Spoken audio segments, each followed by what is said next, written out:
ताई all set? आजचे जे आपले गेस्ट आहेत त्यांचं केवढं काम आहे, म्हणजे सोशल वर्क बघताना आपल्याला असं वाटतं, पण हे फील्डवर जाऊन काश्मीरला जाऊन केवढं काम करतायत, त्यात ते स्वतःची नोकरी सांभाळतात, त्यात संसार करतात. मला थोडंसं टेन्शन आलंय. ताई तू अजिबात टेन्शन घेऊ नको, कारण आजचे गेस्ट हे खूप वेगळे आहेत, त्याच्यामुळे आपल्याला खूप काहीतरी भारी भारी गोष्टी ऐकायला मिळणार आहेत. त्यामुळे एपिसोड भारी होणारच आहे, तुम्ही नक्की बघा. मला काश्मीर म्हणलं की माझी फॅमिली दिसते.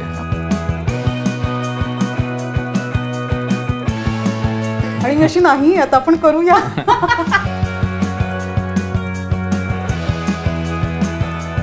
तर आम्हाला खोलीमध्ये नेलं आणि बाहेरनं कडी लावली.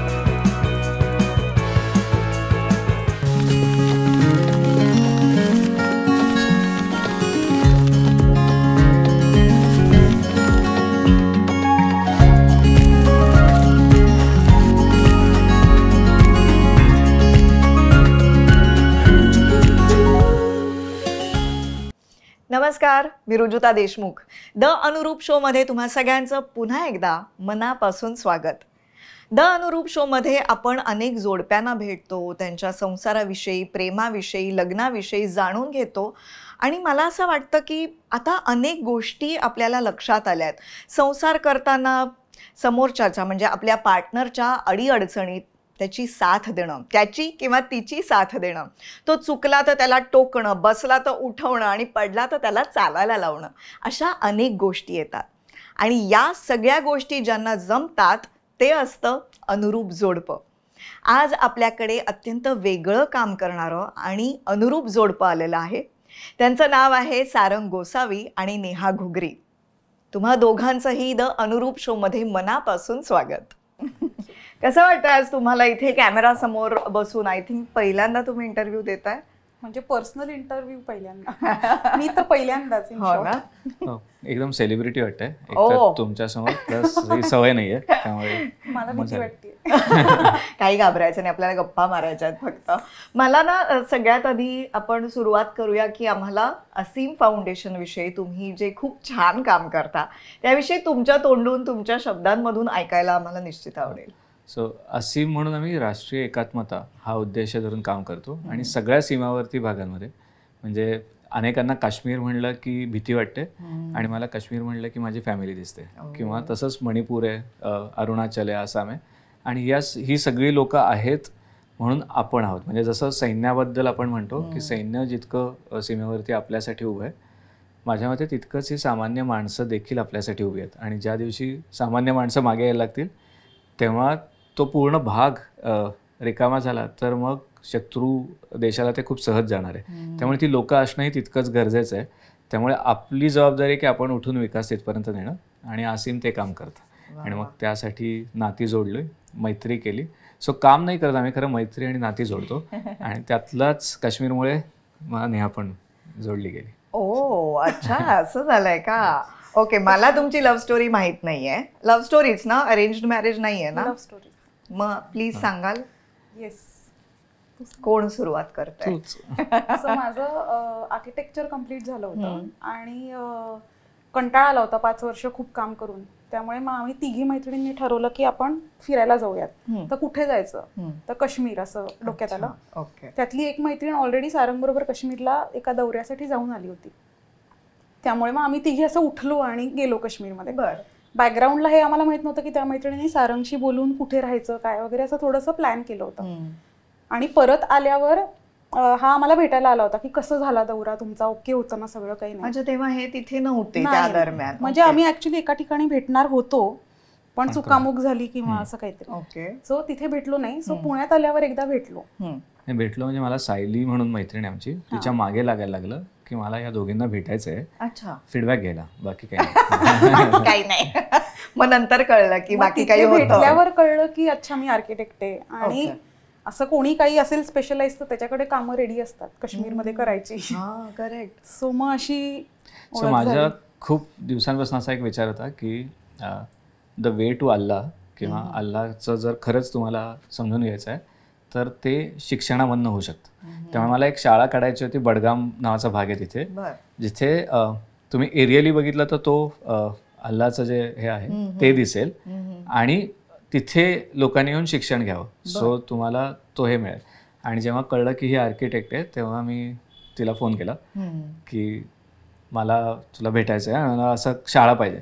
पण ती ना खूप पर्टिक्युलर आहे, तिला खूप स्पेसिफिकेशन्स हव्या होत्या. आणि बडगाममध्ये असं नसतं, म्हणजे जेवढी हवी तेवढी जागा आपली आहे, सो तुम्ही कुठली घ्यायची. आणि ती मला म्हणाली की मला डायमेन्शन सांग, मला किती मुलं आहेत सांग आणि काय, असं सगळे डिटेल्स.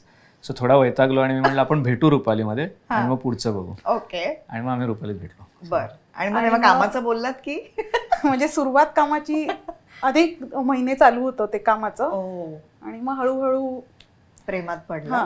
म्हणजे आम्ही रुपालीत भेटलो आणि मग मी युरोपला गेलो होतो. सो तेव्हा गुगल चॅट खूप फेमस होतं. सो त्या चॅटवरती आम्ही खूप बोलायला लागलो तिकडे असताना. त्यामुळे मला असं कळलं की कोणीतरी जे समजून घेत आहे, कारण मी त्याच्या आधी खूप मुलींना भेटलो होतो आणि प्रत्येकीला असं कळलं की अरे हा काश्मीरमध्ये काम करतो. तर म्हणजे वियर्ड असतात खूप कल्पना काही काही, त्यामध्ये असं होतं की मी मारामारी करतो. काश्मीरमध्ये काम करणं आणि मारामारी ह्याचा काही खरं तर संपर्क. पण असंही एकीने प्रश्न विचारला किंवा मग हा सगळंच सोडून जाणार आहे असं पण विचार होते. त्यामुळे पण ही समजून घेत होती आणि ती त्याच्यामध्ये पार्टिसिपेट होत होती. सो देवर समथिंग. सो मग मी विचारलं. अच्छा. मग तुम्ही दोघांनीही आपापल्या आयुष्यात असं काही नोंदवलं होतं नाव कुठे? हो, अनुरूपला आहे. अनुरूप खूप मुली पाहिल्या होत्या. आहे नाही होतं. आता चान्स नाहीये. आता नाही. आता नाही झालं. मग मी असं म्हणेन की आपला जो खरं तर पहिला सेगमेंट आहे ना तो कॉल युअर बे असा आहे. तर रुपालीमध्ये तुम्ही भेटलात. म्हणजे थोडंसं मी तुम्हाला इमॅजिन करायला लावणार आहे, तर जमेल तुम्हाला. तर रुपालीमध्ये भेटलात आणि मग तिथून बाहेर पडलात. पण मग रुपालीमध्ये तुम्हाला जे काही एकमेकांविषयी वाटलं आणि नंतर तुम्ही एक फोन केलाय जो आत्ता तुम्ही एकमेकांना करायचा आहे, जो खोटा खोटा असेल आणि एकमेकांशी बोलायचंय. ओके. सो ऑफकोर्स तो मलाच करायला लागेल कारण हिने फोन केला नव्हता. ओके. ती करायची नाही. ओके. हॅलो नेहा, हाय. काही झालंय शाळेचं पुढे? मला ना अजून नक्की कळलंच नाहीये की नक्की आपल्याला आजूबाजूला काय दिसणार आहे. मला डिटेल्स लागतील थोडेसे. पण तू बाकीचं का बघतेस? तू फक्त हे बघ. असं नाही, पण मला शाळा कशी ओरिएंट करू, कुठे बघायला पाहिजे, मुलांनी कसं बसलं पाहिजे. सो असं काहीतरी बेसिक तरी मला ॲटलिस्ट एक चित्र तरी काढून दे की साईट कशी आहे, फोटो पाठव तिथले, म्हणजे मी काहीतरी करू शकीन. ते जाऊया, आपण एक काम करूया, आपण एकदा काश्मीरला जाऊ आणि मग हे पुढे नेऊ. सो आपण एकदा भेटू, तू फक्त विचार समजून घे, तू हे समजून घेऊ नको. सो आम्ही एवढंच बोललो. म्हणजे हेच कारण मला there was nothing so personal about असं. आणि मग हळूहळू ॲज आय सेड की पण मग गेलात का काश्मीरला आणि ती शाळा झाली का? झालीये ती शाळा. हां, ती शाळा आहे आणि ती शाळा छान चालली आहे अजूनही बडगाममध्ये. आणि मी डिझाईन केली तशीच मोर ऑर लेस बांधली आहे तिकडे. म्हणजे प्रेमात पडून तुम्ही एक प्रोजेक्ट झालं. येस. त्याला किती वर्ष लागली? आणि 2012 एका वर्षात 2013ला केलं. सो लग्नाच्या वेळी असं माझ्या कल्पना होती की ज्या दिवशी लग्न आहे त्या दिवशी त्या शाळेचं उद्घाटनही करायचं, पण थोडा वेळ लागला. सो पण ऑलमोस्ट सिमिलर टाइम झोन मध्ये ते झालेलं आहे शाळा. फारच छान. पण मग तुम्ही आता भेटला, तुमची मैत्री झाली, तुम्ही खरं तर प्रोजेक्टवर काम करत होतात. मग मैत्री ते प्रेम हा प्रवास किती महिन्यांचा होता, दिवसांचा होता? खरं सांगायचं, मी जेव्हा युरोपहून आलो तिच्याशी चॅटिंग केल्यानंतर मी लगेच तिला विचारलं की मला असं वाटतं की आपण बोलू शकतो, तर आपण लग्न करूया का? आणि त्याच्यानंतर ना मला वाटलं की 1-2 दिवस स्वाभाविक ती घेईल, पण 15 दिवस काहीच रिप्लाय नाही.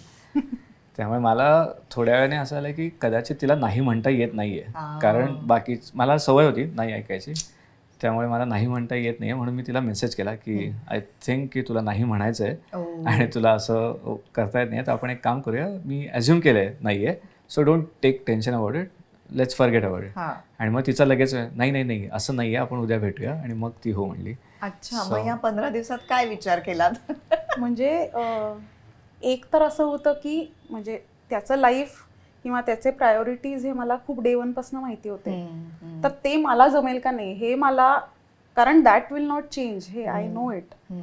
सो मला ते जमेल का टू कॉन्ट्रीब्यूट इन दॅट, किंवा त्याच्या लाईफमध्ये as a partner if it will be okay. So तो मी बेसिकली विचार करत होते. बाकी सगळं तर बाकी नॉर्मलच होतं सगळं. सो ते मला जमेल का नाही हा मी विचार करत होते, कारण ते चेंज होणार नाही. I know that. बरोबर, कारण ते पॅशन आहे त्यांचं, म्हणतो ना, ते लाईफ आहे म्हणजे.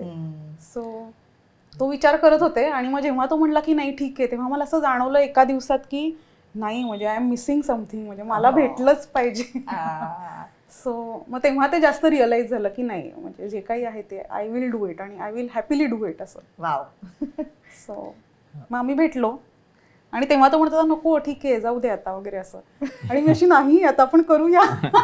वा वा. सो असं झालं ते. आणि मग घरी सांगितल्यावर काय, घरच्यांची काय रिॲक्शन? माझ्या घरी खुश झाले की फायनली कोणीतरी. आणि पण नेहाच्या आईचा मला फोन आला की मला तुला भेटायचंय. तर मी नेहाला फोन केला की अगं आई म्हणते भेटायला यायचं, तर आपण जाऊया एकत्र. तर मग मी नेहा म्हणली हो ठीक आहे. मी आई काकूंना पुन्हा फोन केल्यावर काकू म्हणल्या की अरे मला तिला नाही भेटायचं, मला फक्त तुलाच भेटायचं आहे. सो ती म्हणजे नेहाची आई आणि काकू त्या दोघींना मला एकट्याला भेटायचं होतं, आणि त्यांनी ऍक्च्युली माझं SSBहून वाईट इंटरव्ह्यू घेतलाय की त्यांना असं वाटलं की समाजसेवा म्हणजे सगळं सोडून देणार आहे. आणि त्यांचा पहिला प्रश्न असा होता की तू सगळं सोडून देणार आहेस का? तर म्हटलं मी इतके वर्ष जॉब आणि असीम बॅलन्स केलं आहे, सो त्यात नेहा हा माझ्या फॅमिलीचाच पार्ट असणार आहे, त्यामुळे असं काही घडणार नाही. आणि आत्ता तरी माझ्या डोक्यात असं नक्की आहे की मला काही विशेष विचित्र पूर्ण हे मी खरं तर आज कुर्ता घातला आहे, पण मी कुर्त्याच्याही विरुद्ध आहे की we should be part of society if you are working for society. So मी असं काहीच करणार नाही जे सोसायटीच्या नॉर्म्सच्या विरुद्ध आहे. पण त्यांना काही विश्वास बसला नाही खूप वेळ. सो आम्ही तास दीड तास असे पण प्रश्न विचारले की मग तू पिक्चर बघतोस का, म्हणजे सामान्य माणसांसारखं, म्हणजे तू हॉटेलला जातोस का, किंवा तू तिला कुठेतरी फिरायला नेशील का, म्हणजे if I will be okay असं त्यांचा कन्सर्न होता. किती गोड आहेत पण हे प्रश्न, आणि जेन्युइन आहेत. सो तसं सगळी बॅकग्राऊंड. आणि ऍक्च्युली आई त्याला पहिल्यांदा अवॉर्ड शोला भेटली होती, त्याला केशवसृष्टी पुरस्कार मिळाला होता. सो आमचं जेव्हा एकमेकांमध्ये असं फायनल होत होतं की हां आता ओके आहे असं, पण मग घरच्यांना कसं भेटवायचं. सो सारंग म्हणला मला उद्या अवॉर्ड मिळतोय मुंबईला केशवसृष्टी, तर तू तुझ्या आईला सांग आई बाबांना की या तिकडे. आणि तेव्हा माझी बहीण मुंबईमध्येच जॉब करत होती, त्यामुळे आई ऑलरेडी मुंबईलाच होती. सो माझी आई आणि बहीण पहिल्यांदा त्याला त्या केशवसृष्टी पुरस्काराला जाऊन भेटले म्हणजे ऑडियन्समध्ये होते, आणि येऊन भेटले पण होते. नंतर भेटले पण होते, कारण तिने मला सांगितलं होतं की काकू आहेत, मी माझ्या काही महत्वाच्या घटना ज्या मी युज्युअली भाषणात सांगतो त्या सांगितल्या नाहीत. रिस्क नको का? ऍब्सोल्युटली. कारण जर मी अतिरेकी किंवा असं काही सांगायला लागलं तर ते अजून घाबरतील. सो मग ते भाषण त्या प्रेक्षकांना त्या गोष्टी नाही मिळाल्या ऐकायला, कारण लग्न करायचं होतं. सो त्या दिवशी ब्रीफली आय थिंक भेटलो होतो, कारण की त्याला खूप लोक भेटायला येत होती. त्यात मग आई आणि निकिता होते.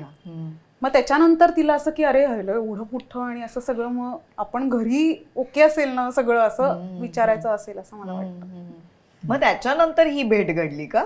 आधी अवॉर्ड फंक्शन झालं, मग चौकशी झाली सगळी.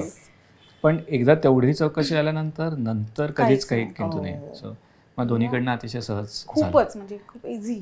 आणि म्हणजे इंटरेस्टिंगली माझं एंगेजमेंट आमच्या 8 नोव्हेंबरला झाली, आणि 8 नोव्हेंबरला मी काश्मीरसाठी सुट्ट्या सगळ्या वापरायचो. सो माझ्याकडे सुट्ट्या नसायच्या, तर सुट्टी घ्यायची नाही असं मी ठरवलं होतं. त्यामुळे मी ऑफिसला गेलो, आणि ऑफकोर्स म्हणजे 5:30-6ला संध्याकाळी एंगेजमेंट होती.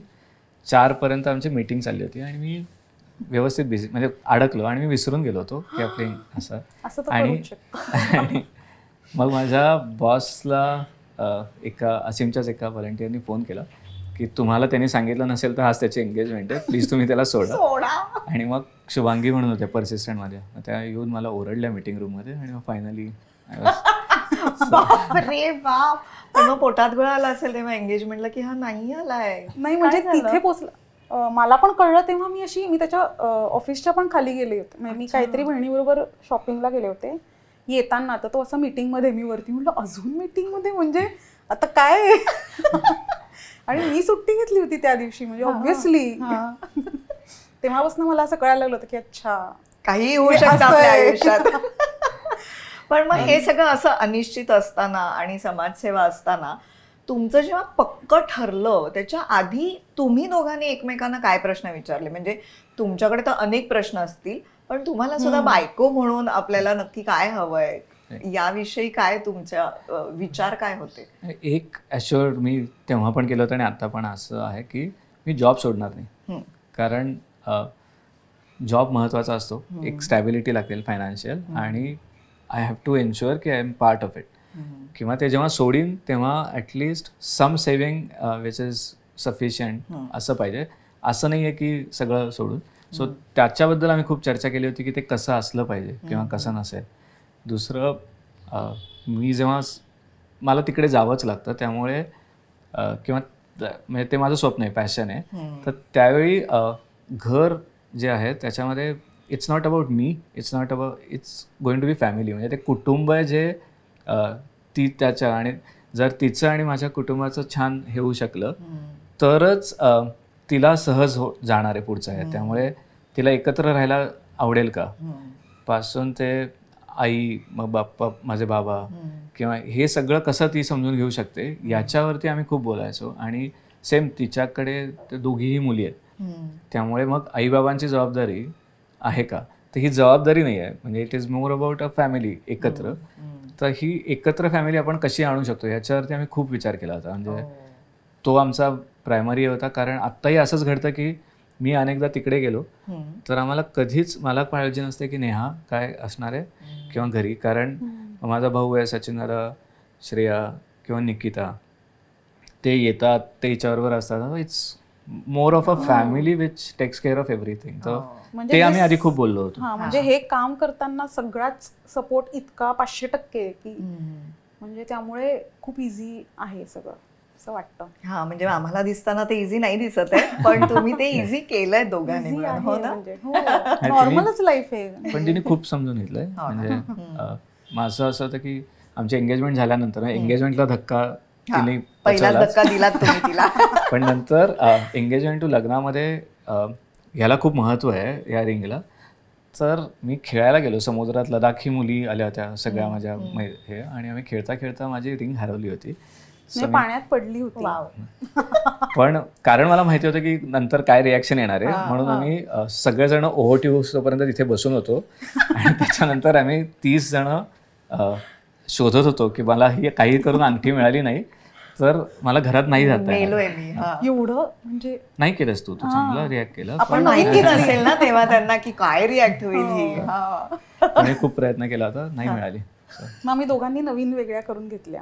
अच्छा, किती गोड. कारण मला पण ती पण थोडासा राग बीग आला होता काही? खूप आला. करू शकतेस आलेला, म्हणजे मला आठवत नाही. तू मला बोललीस खूप त्याच्यावर. हा, म्हणजे का बोललीये, कारण की ती लूज होती अंगठी. मी सांगत होते की अरे ती टाईट करून घे, ती लूज आहे, कधीही पडेल. काही नाही मग गेली. आणि मग लग्न करायचं ठरवलं. किती गॅप होतं एंगेजमेंट टू लग्न? 6 महिने. नोव्हेंबर आणि मार्च. 5 महिने 5-6 महिने. म्हणजे मला एक तर पहिल्यांदा खूप दिवसांनी कोणीतरी हो म्हणलं होतं, so I didn't wanted to take a risk. Correct, पटकन ह्याला इतकी घाई झाली होती. आणि मी अशी की अरे आपण जरा चिल करू, जरा टाइमपास करू आणि जरा नंतर करू लग्न, एवढं काय. नाही म्हणे लोक, तू नाही म्हणशील नंतर मध्ये. नाही, तू कधीही असं मी काहीतरी बोललो तर तू नाही म्हणशील, मला आपण करून टाकूयात लग्न. किती गोड. अनेकदा असं असायचं. हा, पण अनेकदा असं असतं ना की जिथे मी काम करतो किंवा मी पॅरलली जॉब करत होतो प्लस आहे, सो अनेकदा खूप स्ट्रेस येतो. आणि मग अशा वेळी जर चुकून आपण काहीतरी बोलून गेलो तर इट इज तेवढं इमिजिएटली रिस्पॉन्ड करणं, तसंच ते ॲक्सेप्ट करणं हे खूप अवघड आहे. तर ते कसं घडेल, तर माझ्या मते एकदा पाण्यात पडलं की पोहतो. तर आय थिंक की once we start being together for 24 hours, probably understanding जास्ती सहज होऊ शकेल. त्याच्यामुळे मी तो विचार करत होतो की लवकर, पण तिचं असं होतं की थांब ना जरा फिरूया. हा, म्हणजे राहू दे, आपण नंतर करू, आत्ताच लगेच नको करायला. पण मग त्याच्यासाठी पटवावं लागलं का तुम्हाला? असं नाही, ऍक्च्युली आमच्या दोन्ही घरचे याच्याच बरोबर होते की करा ना आता, म्हणजे काय ठरलंय तर करून टाका. सो मला तसा फार से राहिला नाही, नंतर करायचे तर करू. सगळा सेती पुढचे 12 वर्ष काढतो. ते काढायलाच पाहिजे. म्हणजे काय, हो, हक्क आहे तो बायकोचा. खरंच. म्हणजे आणि मला सांगा की लग्न म्हणजे समारंभ जो असतो तो प्रत्येक माणसांचा विचार वेगळा असतो, कुटुंबाचा विचार वेगळा असतो. तुम्ही दोघंही आपापली नोकरी सांभाळून समाजसेवाही करता, तर लग्न समारंभाविषयी तुम्ही काय चर्चा केलीत आणि लग्न कसं केलं, सोहळा कसा झाला तुमचा? सो फ्रँकली सुरुवातीला असा विचार आमचा चालला होता की सोहळ्यामध्ये कोणाशीच बोलता येत नाही. म्हणजे अचानक 500 लोक आहेत आणि तुम्हाला ना 500 लोकांशी बोलता येणार आहे, ते प्रत्येक जण येणार आहे. त्यामुळे आपण असं करूया की रजिस्टर मॅरेज करू आणि मग 20-20, 25-25 जे ग्रुप्स आहेत त्यांच्याबरोबर एकत्र जेवायला जायचं आणि छान गप्पा मारायच्या. म्हणजे मग त्यांनाही कनेक्ट होईल आणि देन आपल्याला खरे आशीर्वाद मिळतील दॅन की रांगेत उभे राहून आणि असं तर.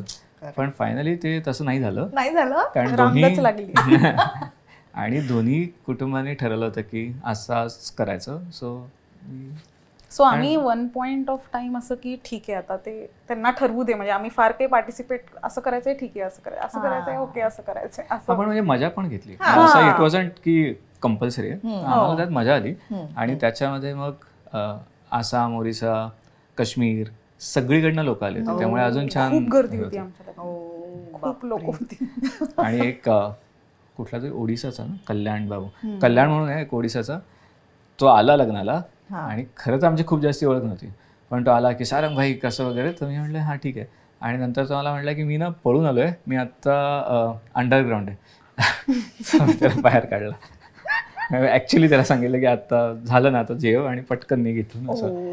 तेव्हा ऍक्च्युली लग्नाच्या आधी याचे असे दर 2-3 दिवसांनी असं मला सांगायचं की नंबर वाढतोय माझा, नंबर वाढतोय, कारण खूप लोकांना कळलं की ह्याचं लग्न आहे. आणि ह्याचं तसं काश्मीर लडाखमध्ये खूप मोठं काम असल्यामुळे खूप घरं जोडलेली आहेत, त्यामुळे सगळ्यांना आमच्या लग्नात यायचं होतं. करेक्ट. सो पण हे गर्दी हे आले ते सुद्धा म्हणजे काय, म्हणजे कौतुकास्पदच आहे की खरं तर त्यांनी लपणं अपेक्षित असेल. त्याला ना बोलवलं होतं ना काही, पण हो म्हणजे प्रेम आहे हे तुमच्या विषयीचं, नाही का?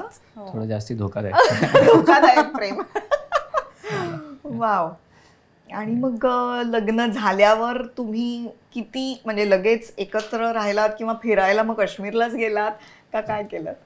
नाही, फिरायला मी म्हणत होते की आपण काश्मीरला जाऊ, म्हणजे मी पाहिलं होतं, पण मग ह्याच्याबरोबर पण एक वेगळं काश्मीर दिसलं असतं.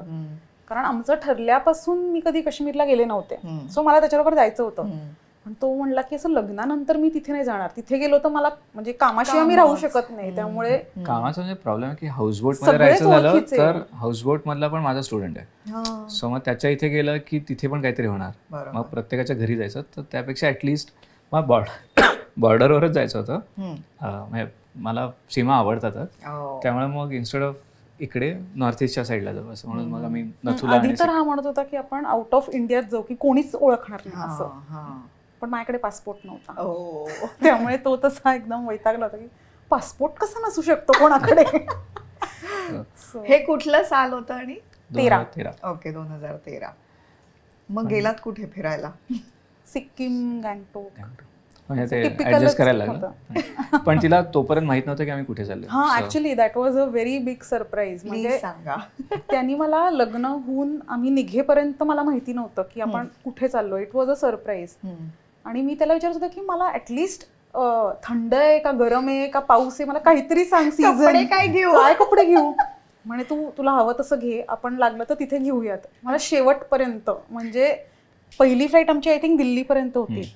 मग तेव्हा मला कळलं की अच्छा नॉर्थच कुठेतरी आहे, पण कुठे मला माहित नव्हतं. आणि it was a very big surprise. आणि आमच्या ओळखीमध्ये आमचं तसं बोलणं झालं होतं भरपूर की मी काय काय पाहिलंय, त्यांनी काय काय पाहिलंय. सो मी माझ्या प्रोफेशनमुळे बरीच फिरलेली होते आधी भारतात, त्यामुळे त्याला माहित होतं की मी कुठे नाही गेलीये नक्की. सो मग त्यांनी ते प्लॅन केलं होतं आणि it was a big surprise. So तेव्हा मला असं कळलं की बापरे याला फार जमतं, मला असं काही सरप्राईज. मला इतकं छान वाटतंय हे रेकॉर्ड होतंय की मी केलंय. करेक्ट. एरवी तोंडावर नसेल केलं ना कौतुक. कधीच नाही, कधीच नाही. तोंडावर काय सगळं जोक करतो तुझं कौतुक म्हणून तू करत नाही. वा वा. तुमच्या त्या आठवणींमध्ये आपण रमलोय. तर आमच्याकडे ना काही तुमचे फोटोज आहेत आणि आपण आठवणींची सफर करणार आहोत. तर ते फोटोज आम्ही तुम्हाला दाखवू. ते कधीचे होते, तेव्हा काय घडलं होतं, काही त्याच्या मागे पुढे गोष्ट असेल तर आम्हाला सांगाल. येस.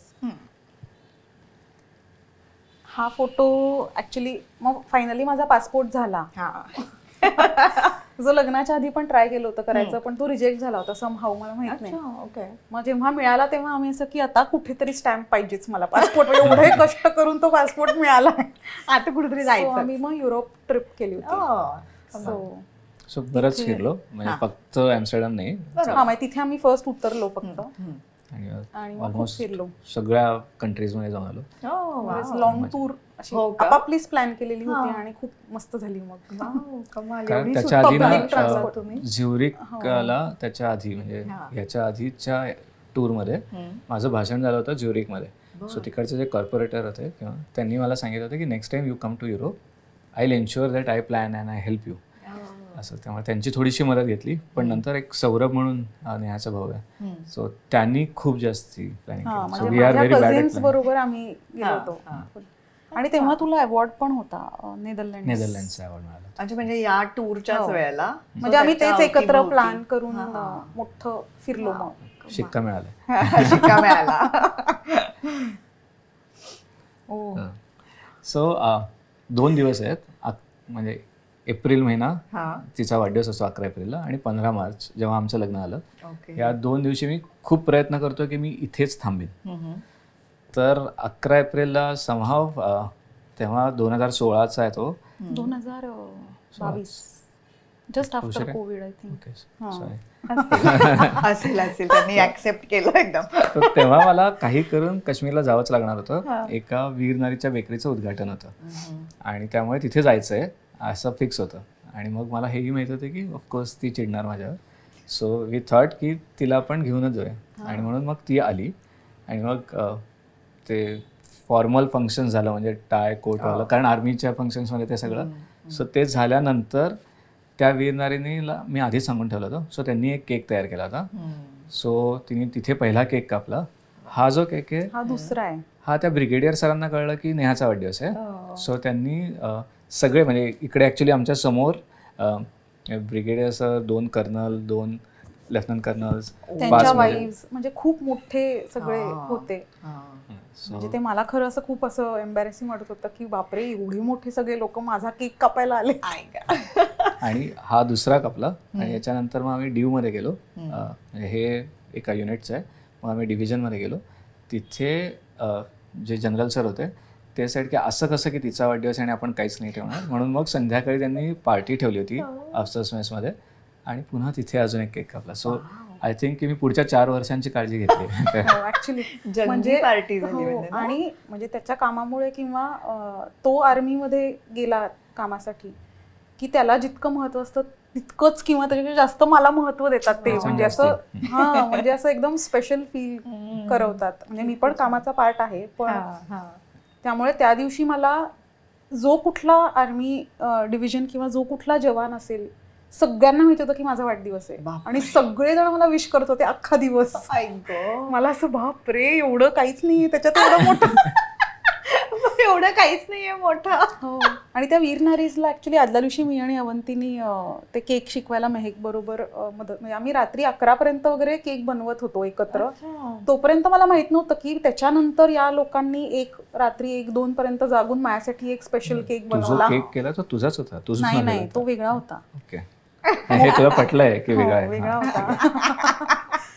सो तो एकदम म्हणजे भारी वेगळाच बर्थडे झाला, खूपच वेगळा. कमाल कमाल. याच्यावेळी आम्ही खूप भांडलोय. त्याच्यानंतरचा फोटो आहे हा. हे आमचं घर लावतानाच आहे. सो म्हणजे नवीन घराचं आम्ही इंटिरियर, आणि मी त्या फील्डमध्ये असल्यामुळे माझे खूप ओपिनियन्स होते किंवा मला काय हवंय काय नको हे फिक्स होतं आणि त्याच्या ऑपोजिट याचं होतं. वेगवेगळी मतं तर पाहिजेच की नाही नवरा बायको, खूप जास्त होती. आणि मला असं पाहिजे होतं की एक रूम आहे जिथे सगळे जे येतील त्यांच्याबरोबर छान खालती बसून मीटिंग करता यावी. आणि तिचं असं होतं की नाही, हे जागा वाया घालवतोयस. आणि तिथून पहिली म्हणजे सुरुवात होती. त्याच्यानंतर मग कलर तिला खूप सटल आणि असं पाहिजे. म्हणजे मला रंग नको होते फारसे, आणि त्याला असे व्हायब्रंट आणि असे रंग पाहिजेत. आणि मी अशी की आपण कसं राहणार त्या घरात. सो आमचे प्रत्येक पॉइंट, म्हणजे शेवटी मी माझ्या मैत्रिणीला आणि मित्राला म्हणलं होतं आर्किटेक्टच की मी डिझाईन केलं तर ह्याला आवड म्हणजे नाहीच, म्हणजे मला ह्याचं पटूच शकत नाही या ह्याच्यात. त्यामुळे तुम्हीच बाबा आमचं करा बाबा काहीतरी. आणि तिने तिचेच मित्र आणले. सो फायनली होताना it is 90% of hers, 10% of असं काही नाही. असंच आहे. पण भांडणं कमी झाली असतील मे बी. म्हणजे त्यांच्याबरोबर जी व्हायची ती त्यांच्याबरोबर, आमच्यात त्यातली होणार नाही. अशीही भांडणं झाली की तू त्यांना आणलंय कारण तुला तुझ्याकडे करून घ्यायचं. आणि ते तसंच आहे. आणि मग त्याच्यात फोटो काढला तुम्ही. ते सगळं आम्ही फर्निचर लावल्यानंतर दमलेले असे शेवटी असं की ते वर्पूल वगैरे पण दिसतंय. सो अर्ध लावून झाल्यानंतरचा आय थिंक हा फोटो आहे. आमचं त्यातलं एक भांडण होतं जे युजली आय थिंक सगळीकडे होईल की किचन ओपन असावं की नाही असलं पाहिजे. कारण तिचं असं होतं की मग आम्ही आतमध्ये गेलो की काहीच बाहेरच्यांशी संपर्क येत नाही, त्यामुळे मला पूर्ण ओपन पाहिजे. आणि माझं असं होतं की नाही किचन थोडंसं प्रायव्हेट पाहिजे, तर आपण बंद करूया का. मग फायनली असं झालं की नाही मोठी खिडकी पण नाही पूर्ण ओपन केलं. तर म्हणजे अर्ध्यावर आलो. मग फायनली असं मी झालं की ओके तू म्हणतेस तसंच. आणि जस्ट दुसऱ्या दिवशी जेव्हा वास्तुशांत होती तेव्हा मी दोरी घेऊन आलो होतो आणि मग तिथे एक डिझाईन केलं. आणि आता लोकांना ते डिझाईन जास्त आवडतं. सो मी चांगला डिझायनर आहे. कॉम्पिटिशन आहे मग घरातल्या घरात. सो हा मला ऑनररी PhD मिळाली सोशल इनोव्हेशन मध्ये. सो तेव्हा आम्ही दिल्लीत जाऊन ती सेरेमनी नाही आठवते मला पण 2023 आता तरी वाटतंय. कमाल. 22-23. हो. सो हा आमचं ना खूप मोठं कुटुंब आहे. ओके. सो अनेकदा असं असतं की मुलं आणि एक, तर आम्ही दोघांनी असं ठरवलं होतं की आपल्याला एक मुलगा किंवा एक मुलगी नको आहे, आपल्याला सगळे आपले आहेत. सो लडाखमध्ये खूप आहेत, काश्मीरमध्ये आमची खूप मुलं आहेत. सो आमची खूप मोठी फॅमिली आहे. आणि मग त्यामुळे प्रत्येक हे आहे. तरी घरी कोण, तर हा मार्स आहे. आणि ही इज आमचं अख्खं घर बांधून ठेवतो तो. सो तो आज नाहीये, नाही तर इथे आपण बसून असतो शकलो. आणि मी घाबरते. मी पण घाबरायचे प्रचंड. पण मला हे माहितीच आहे की अनेक लोक म्हणतात की एकदा तुम्ही सांभाळायला सुरुवात केली की प्रेमात पडता. असं खरंच आहे. पण म्हणजे ते आता मी सांगू शकते. सो मला 3 म्हणजे असं होतं की ती ना जेव्हा मी जायचो तेव्हा एकटा असायचं किंवा मी जॉबही करायचो, त्यामुळे तिकडेही फिरायचो. सो MNC मध्ये होतो, त्यामुळे बँगलोर, कधीतरी चायना, कधीतरी असं जायला लागायचं. Plus Kashmir plus north east. तर असं होतं की ती कधी कधी एकटी आहे खूपच, तर ॲटलिस्ट घरी कोणीतरी असेल असं. तर मार्स असायला पाहिजे आणि तिला अजिबात नको होता. सो आम्ही एक मिशन मार्स म्हणून 3 वर्ष माझ्या सगळ्या मित्रमैत्रिणींनी मिळून सगळ्यांनी मिळून असं मला पटवणे की कसं कुत्रा घेणं खूप बेस्ट डिसिजन आहे आणि तू घे. सो कोविडमध्ये दर आठवड्याला तिला एक रील पाठवायचो, क्यूट पपी, क्यूट हे असं. मला ब्लॅकमेल केलंय. मग मी एक दिवशी अशी वैतागले की अरे काय ठीक आहे आण. त्या दिवसात दुसऱ्या तासाला हा आमच्याकडे आलेला होता. म्हणजे एवढंच होता, पण खूप भीती वाटायची मला. पण ही इज कम्प्लिटली अमेझिंग. म्हणजे तो खूप प्रेम देतो. आणि ना त्यांच्याकडनं शिकण्यासारखं आहे की ते कुठला विचार नाही, त्यांना ना मान असतो, ना अपमान असतो, ना भांडण असतं. म्हणजे ठीक आहे ओरडलात ना, ठीक आहे तू ओरड, तुझं काम आहे, मी तेवढंच प्रेम करणार आहे. सो तो नंतर मांडीवरतीच येऊन बसणार आहे. सो अमेझिंग आहे ही कम्प्लीट. ही आमची फॅमिली. सो कुठली पण देशातली? नेपाळच्या आहेत दोघे जणी, लडाखच्या आहेत, काश्मीरी आहेत, महाराष्ट्रीयन तर आहेतच. एवढंच आहे आता. याच्यापेक्षा ऍक्च्युली अजून खूप आहे, ह्यात सगळे नाही आहेत. बरोबर. सो हीच आमची मुलं आहेत. म्हणजे so one of our family member नाव has first ever IT company in Ladakh. So she owns it. आणि मग ती काळजी घेते. किंवा यांच्या सगळ्यांची गंमत माहिती आहे का की दुसऱ्या वाढदिवसाला आमच्या लग्नाच्या 15 मार्चला आम्ही ठरवलं की चल आपण लडाखला जाऊया, तिथे शांत आणि असं असेल, लडाखला जाऊया. आणि खूप थंडी असते, सीझन नसतो आणि प्रचंड थंडी असते, त्यामुळे लोकल्स असतात फक्त. आणि एक वेगळ्या स्वरूपाचं लडाख दिसायला मिळेल असं की पूर्ण पांढरं, पूर्ण बर्फ आणि झाडांना पण रंग नाही, फक्त काड्या वगैरे, असं खूप सुंदर होतं. तर आम्ही तिथे जाताना गेलो तिथपर्यंत आणि इथलं या सगळ्या मुलींनी असं सांगितलं होतं की यात यांगझी आहे, यांगझीने चोरोले आहे. सो यांनी असं सांगितलं होतं की दादा आणि ताई खूप पळापळी करतात आमच्यासाठी, ते विश्रांतीच घेत नाहीत. तर आम्ही गेल्यावरती चोरोलचे बाबा आले आणि ते म्हणले चला आणि मग आम्ही त्यांच्या घरी गेलो. आणि त्यांच्या घरी गेल्यावर ते म्हणले की ओके, वरची ही खोली तुमची आहे. तर आम्हाला खोलीमध्ये नेलं आणि बाहेरनं कडी लावली. हो ऍक्च्युली आणि की म्हणे तुम्ही आता रेस्टच करायची आहे, तुम्ही खूप दमलाय. आम्ही असे की नको आपण फिरू, तुम्ही रेस्ट करा, आज अख्खा दिवस, उद्याचा दिवस इथेच बसायचं आणि दर 15-15 मिनिटांनी 1-1 तासांनी गरम सूप किंवा तुप्पा असं आणून द्यायचे, परत ये जायचे, दार लावून घ्यायचे. सो आम्ही कंटाळलो होतो 2 दिवस की आता बास म्हणजे आता काय करू, किती काय असं. भांडण होईल. रेंज नाही, टीव्ही नाही, काहीच नाही. म्हणजे ते मधनं ऑफकोर्स यायचे, म्हणजे हा, गप्पा वगैरे गप्पा मारायचोच, पण ते पुढचं प्रिपेअर करत असायचे की आम्हाला आता पुढे काय द्यायचं. मग खाली जाऊन ते सगळी तयारी करून परत आम्हाला आणून द्यायचे. It was a very. आणि मग लाड केले 2 त्यांनी. दिवसानंतर दुसऱ्या मुलीचे म्हणजे यांगझीनचे बाबा आले आणि ते म्हणले की जसं चारधाम यात्रा असते की आशीर्वाद घेता ना तुम्ही, तर विंटर्समध्ये सगळ्या मॉनेस्ट्रीजला आम्ही जातो टू टेक ब्लेसिंग्स. सो आता याच्या पुढचे 2 दिवस आपण सगळ्या मॉनेस्ट्रीजला जाणार. सो आम्ही एक 16-17 मॉनेस्ट्रीज केल्या आणि त्या बंद असतात अनेकदा. सो ते वरनं जायचे, ते उघडायचे, मग आम्हाला आत घेऊन जायचे, डोकं टेकवायचे, खताक घालायचे आणि मग आशीर्वाद घेऊन पुढे. सो आम्हाला असं होतं की आपण शांत मजा करायला जातोय आणि आराम करायचा आहे, तर तो एक्स्ट्रा आराम करून खूप आला. आराम केला. पण तेव्हा असं कळतं की तुम्हाला किती प्रेम मिळू शकतं. सो अमेझिंग होता तो. ते गिव्ह अँड टेक आहे ना, तुम्ही तितकं प्रेम देता त्यामुळे तुमच्याकडे त्यांच्याहून जास्ती मिळतं. म्हणजे ऍक्च्युली आम्ही जायच्या आधी ते सगळ्या पेरेंट्सनी डिस्कस करून आमचा प्लॅन रेडी होता. म्हणजे कुठे कधी, आणि सगळ्यांची भांडण होती की नाही आमच्याकडे राहायचं असं. सो त्यांनी सगळ्यांनी डिवाइड केलं होतं की अच्छा हे 6 दिवस आहेत, 7 दिवस आहेत, 1 दिवस इकडे 1 दिवस इकडे, आणि पूर्ण जाणं येणं. म्हणजे आता आपण असा विचार केला तर आपण इतक्या सुट्ट्या घेऊन कोणी आपल्याकडे पाहुणे आले तर नाही करत, म्हणजे एवढं फ्रँकली.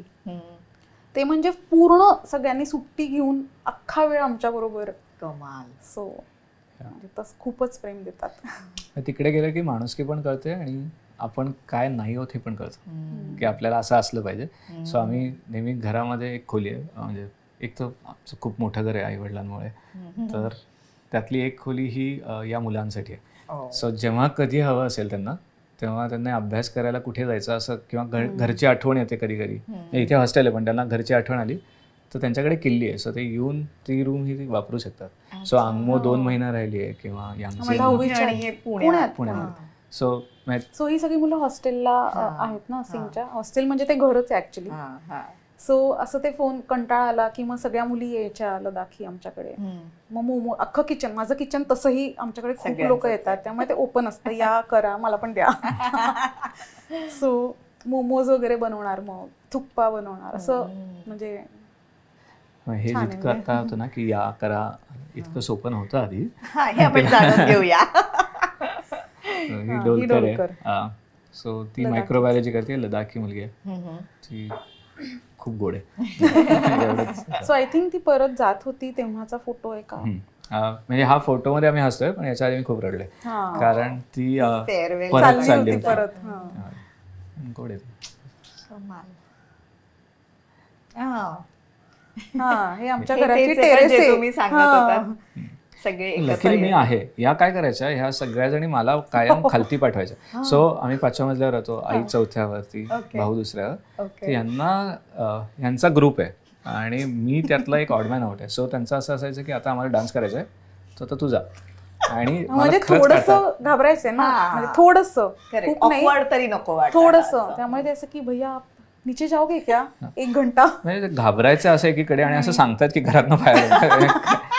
खरंच मी आणि या सगळ्या, किंवा आम्ही असीम मधल्या काही 2-3 मुली आणि या सगळ्या असं खूप मज्जा केली. पण त्या आता आय थिंक तुझ्याशी जास्त बोलतात माझ्यापेक्षा. ते मला माहित नाही, माझ्याशी खूप बोलतात. ही दुसरी मुलगी यांगझीन, जिनी IT कंपनी चालू केली. सो या सगळ्या, म्हणजे तिने शिक्षण इथे सगळं करून तिथे जाऊन IT कंपनी फॉर्म केली. यांची सगळ्यांची गंमत अशी की माझं ऑपरेशन झालं होतं गुडघ्याचं.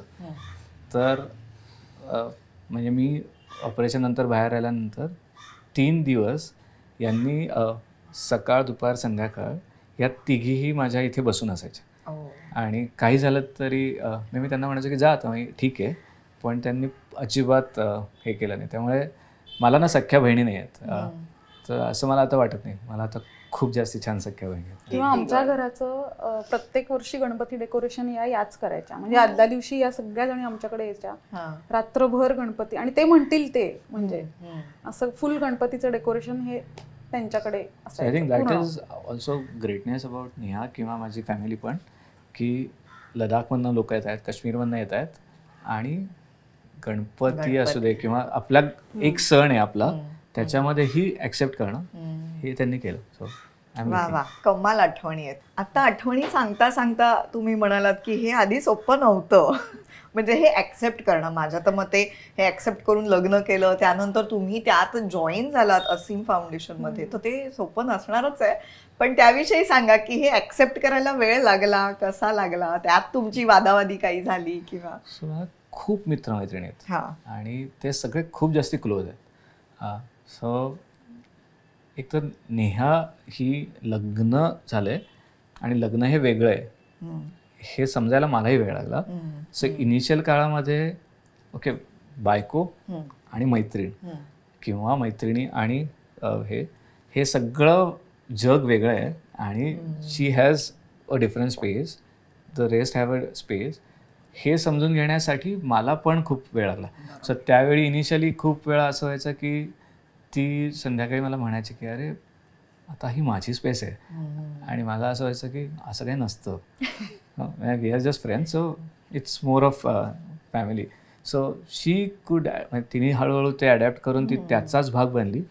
वॉज जे अवघड होतं, पण मला पण हा बदल करायला खूप वेळ लागला. किंवा आय थिंक की ती प्रत्येक लग्नानंतर प्रत्येकाचं असेल की थोडेसे चेंजेस किंवा अडॅप्ट प्रत्येकाला करावंच लागतं. तसंच आहे हे. पण ते कसं केलं हे मला जाणून घ्यायला आवडेल. सो इनिशियली मी असीममध्ये काम नव्हते करत, किंवा माझा असा पूर्वी पण कुठे सोशल वर्कसाठी मी अगदी वाहून देईन वगैरे असं काही माझा स्वभाव पण नव्हता. म्हणजे मी अशा शाळेतनं आली आहे की जिथे सोशल वर्कला भरपूर हे दिला जातो इम्पॉर्टन्स, किंवा तिथे खूप लहानपणापासून शिकवलंय. सो म्हणून मला एक चांगलं झालं की ते मला समजून घ्यायला अवघड नाही गेलं. त्यामुळे मला ते माहिती असल्यामुळे ते खूप सोपं गेलं.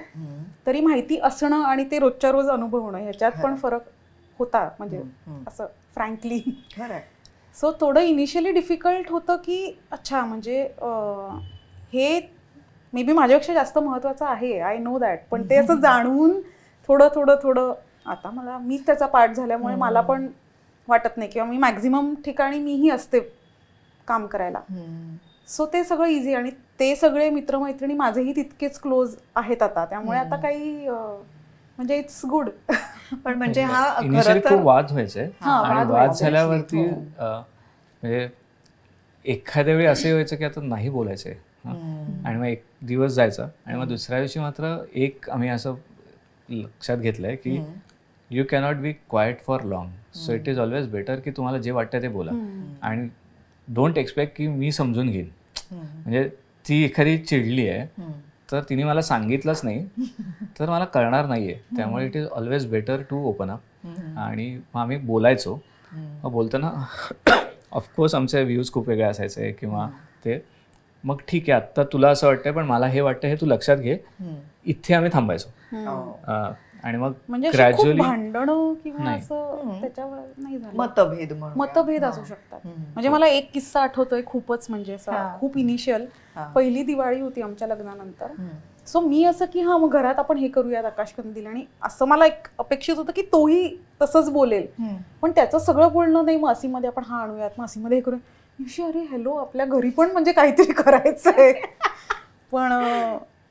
पण तेव्हा असं छोट्या छोट्या किस्स्यांनी मला कळत गेलं की नाही, म्हणजे इक्वली इट इज इम्पॉर्टंट. म्हणजे प्रायोरिटी वाईज त्यांच्या मनात आधी असीम फाउंडेशन येत होतं. पण आता मी घरचं आधी करतो, मग नाही म्हणजे करतो सगळीकडे. म्हणजे तो घरी आल्यावर कळणारही नाही की तो इतकं मोठं काम करतो. म्हणजे ते काय नाही करत, म्हणजे काम करतो जे काही करतो. सो तिथे तो एकदम वेगळाच असतो, आणि घरी आल्यावर जर कोणी सांगितलं नाही तर कळणारही नाही की कसं. ते ना माझ्या सगळ्या घरांमध्ये कामवाली जी आहे ना, म्हणजे कामाला ज्या मावशी येतात त्या मावशी तुम्हाला ग्राउंडवर आणतातच. त्यामुळे त्या समजा एकमेकांशी बडबड गप्पा. पण एक 4-5 दिवस त्या आल्या नाहीत तर झाडणं आणि पुसणं हे करावंच लागणार आहे ना.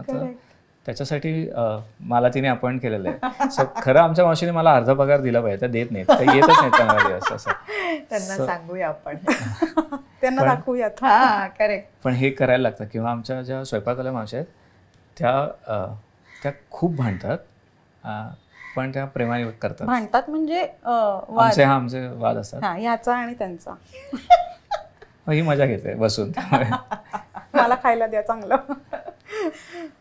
आणि मग किती वर्षांनी तुम्ही असीम मध्ये जॉईन झालात, म्हणजे हा बदल घडवणं? हो, कारण त्यांनीच मला वाटतं तो एकत्र तुम्ही जेव्हा त्यामुळे ते सोपं गेलं. म्हणजे ते नंतर आय थिंक आम्हाला दोघांनाही रिअलाइज झालं की जर दोघंही तिथे एकत्र असतील तर मे बी गैरसमज होणार नाही आणि मजा पण येईल. किंवा अदरवाईज मग दोन वेगळे, आणि तो इतका त्याच्यात वाहत, म्हणजे इतकं जास्त डेडिकेटेडली काम केल्यामुळे मग इथे थोडं कमी किंवा असं नको व्हायला, सगळीकडे सेम, म्हणजे मी इथे पण आहे, मी इथे पण आहे असं.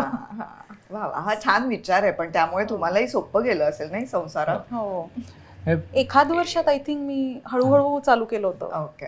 एक गोष्ट की कळायला लागलं आम्हाला की मी का विचार करतोय आणि किती विचार करतोय. ॲट द सेम टाइम मला हे कळायला लागलं की ती इथे येत असली तरी ती कशासाठी येते तर तिला मला समजून घ्यायचंय.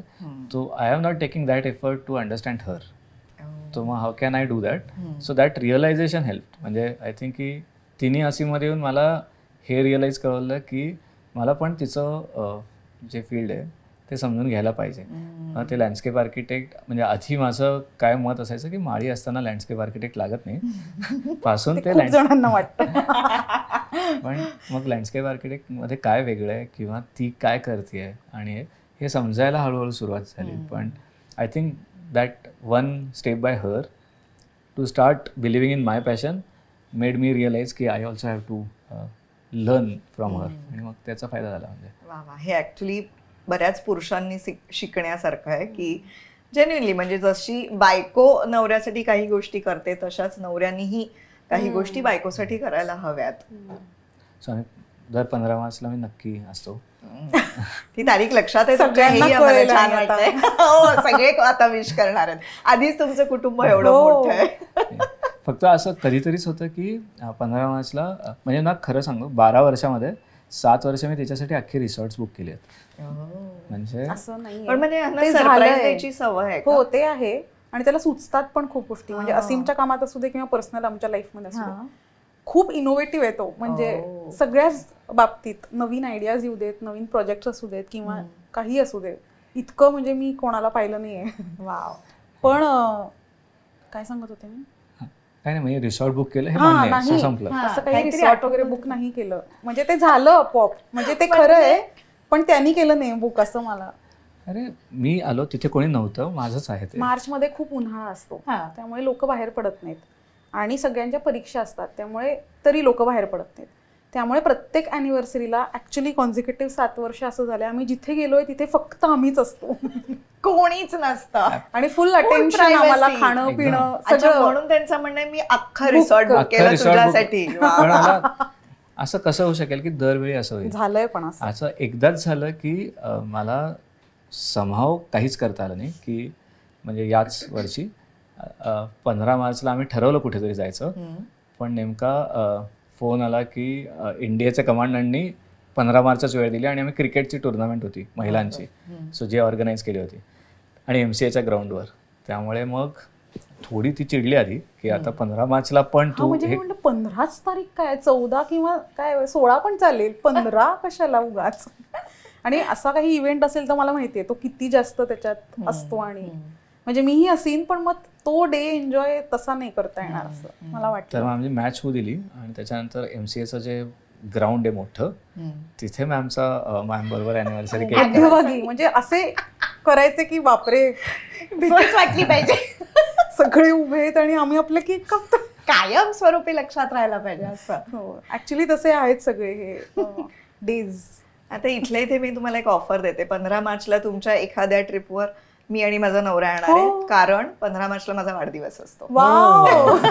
त्यामुळे त्या रिसॉर्ट मध्ये आम्ही दोघी चालेल, एकदा जाऊया नक्की. आपण. आपण प्लॅन आपण लडाखचं किंवा काश्मीरचं करूया. अरे तो तर खुश तो करेल सगळं बुक ना, अख्खा रिसॉर्ट करेल आपल्यासाठी. अख्खा रिसॉर्ट. हा तिथे तर अगदी शक्य आहे, इथे थोडा अवघड आहे, तिथे शक्य आहे.